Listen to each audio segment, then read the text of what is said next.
बिस्मिल्लाहिर्रहमानिर्रहीम। So welcome back. हम ABC costing पढ़ रहे थे। ऑल्टरनेटिव कॉस्टिंग प्रिंसिपल्स का एक कॉन्सेप्ट था, एक्टिविटी बेस्ड कॉस्टिंग, और इसमें एक प्रैक्टिस क्वेश्चन था, तो उसको जरा सॉल्व कर लेते हैं। Product P, product Q, product R, product multiple products हैं, और इसके अंदर हमारी रिक्वायरमेंट जो है cost of each product under absorption costing in ABC. मतलब एब्जॉर्प्शन कॉस्टिंग के अंदर हमें टोटल कॉस्ट दिखानी है और एक्टिविटी बेस्ड कॉस्टिंग के अंदर हमें टोटल कॉस्ट कैलकुलेट करके देनी है। अगेन डिफरेंस सिर्फ ओवरहेड्स की ट्रीटमेंट का है, डायरेक्ट कॉस्ट सेम रहेगी दोनों में। तो उसको स्टार्ट करते हैं। पहले एब्जॉर्प्शन कॉस्टिंग कर लेते हैं। Under absorption costing total cost क्या क्या आती है सबकी।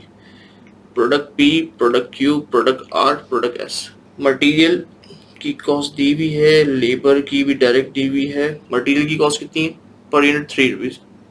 तो 3 इंटू 2000 6000।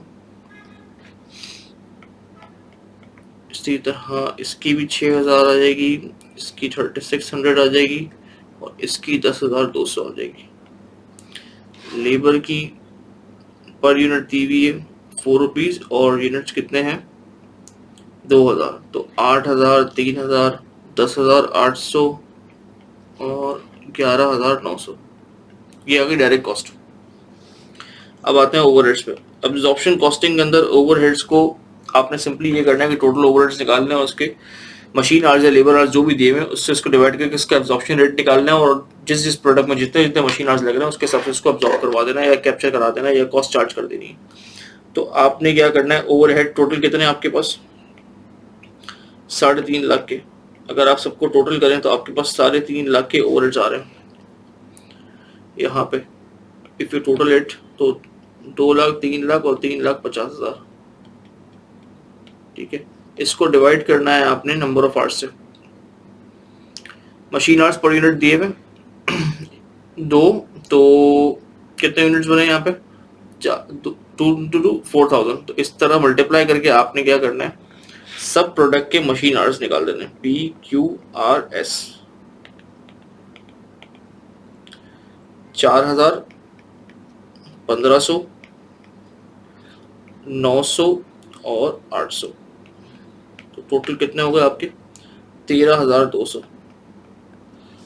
तो $3.5 lakh divided by 13,200 machine hours. तो आपके पास एक रेट आ जाएगा जिस 26.51 पर मशीन आवर। अब इसकी बेसिस पे डिफरेंट डिफरेंट कॉस्ट में जाके डिफरेंट डिफरेंट प्रोडक्ट्स में जाके आपको चार्ज करना पड़ेगा ओवरहेड। अगर मैं प्रोडक्ट पी पे चार्ज करूँ तो ये बनेगा 106,060, 39,675। जो भी मशीन आवर्स यहाँ पे लग रहे हैं 23,859 और 180,268। तो टोटल कॉस्ट आ गई मेरे पास अंडर एब्जॉर्प्शन कॉस्टिंग सिस्टम, जो कितनी है? 120,060, 48,675, 368।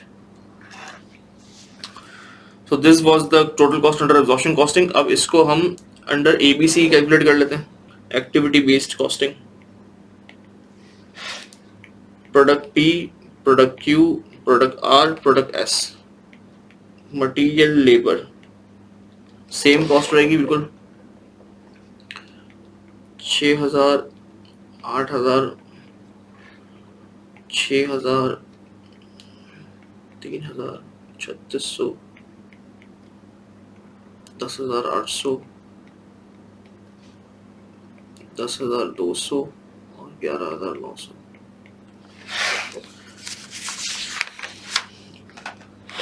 अब आते हैं ओवरहेड्स पे। डिलीवरी से रिलेटेड कितना है, इंस्पेक्शन से रिलेटेड कितना है, और प्रोडक्शन रन से रिलेटेड कितना है। अब इसमें आपको सबके अलग अलग रेट्स निकालने पड़ेंगे। ठीक है, इसका कितना था? 1 लाख, और टोटल नंबर ऑफ डिलीवरीज कितनी थी? 5,000। तो 20 पर डिलीवरी ऑर्डर। ठीक है, फिर आपको इंस्पेक्शन रिलेटेड निकालना पड़ेगा। उसका टोटल कितना था? 2 लाख। टोटल इंस्पेक्शंस कितनी थी? 5,000। तो ये आ गया 40 पर इंस्पेक्शन। इसके अलावा पी आर का कितना टोटल ओवरहेड है? 50,000। और टोटल कितने आपके पास इवेंट्स है इसके 2000, तो ये आपका आ गया 25 पर प्रोडक्शन रन। ठीक है, अब अकॉर्डिंगली आपको क्या करना है, एलोकेट करना है उन पे। तो प्रोडक्ट पी पे जो डिलीवरी का है 20 पर है, और उसको तो ये हो गया 20,000, क्योंकि कितनी डिलीवरीज हैं इस सवाल के अंदर, 1000। तो 20 रुपए का रेट है तो कितना हो गया, 20,000 हो गए। ठीक है, इसी तरह इसके 80 हो जाएंगे और इसके हो जाएंगे 10,000। फिर इसके 30,000, 60,000 और 12,500, 36,000, 24,000, 7,500, 14,000, 36,000 और 20,000। इसका आपने टोटल कर लेना है, टोटल कॉस्ट आ जाएगी आपके पास। बस फर्क सिर्फ इतना था कि मेरी एलोकेशन चेंज हो गई under both principles. Total cost आपकी आ जाएगी, कैलकुलेट कर लीजिएगा इसको। I hope this is clear sir, कि एक्टिविटी बेस्ड कॉस्टिंग में किस तरह ओवरहेड की ट्रीटमेंट और किस तरह से कैलकुलेशन की जाती है। अगर इसमें कोई भी आपको क्लैरिटी ना हो तो डेफिनेटली आप you can ask me, I will try to respond as soon as possible. Thank you so much, अल्लाह हाफिज।